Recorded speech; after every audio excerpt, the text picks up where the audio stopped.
সবাই মাসলা জিগায়, তারাবি পড়ায় পয়সা লওয়া যায় গেছে, এটা জিজ্ঞেস করে। কেউ জিজ্ঞেস করে না যে আমি যে হাফেজ সাহেবের পিছনে তারাবি পড়লাম, আমার কোনো দায়িত্ব আছে কিনা এটা বলেন। নিজের মাসলা জিজ্ঞেস করে না।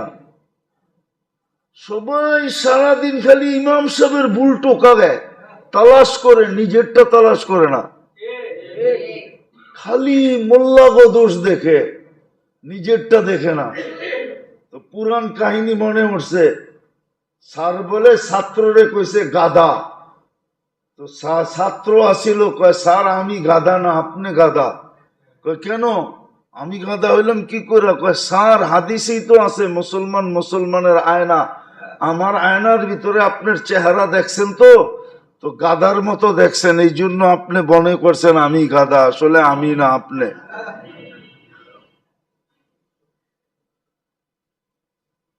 দোষ খালি দেখে। 1 মাসের জন্য সখী হওয়া উচিত ছিল, 1 মাসের জন্য, সারা বৎসর বলতেছি না আমি, 1 মাসের জন্য সখী হন। বরকতের মাস ছিল, রহমতের মাস ছিল, দয়ার মাস ছিল, করুণার মাস ছিল, মাগফিরাতের মাস ছিল। নাইলে এত ভ্যালু কেন দিবেন? আপনি করছেনই কি, আর এটার ভ্যালু এত কেন?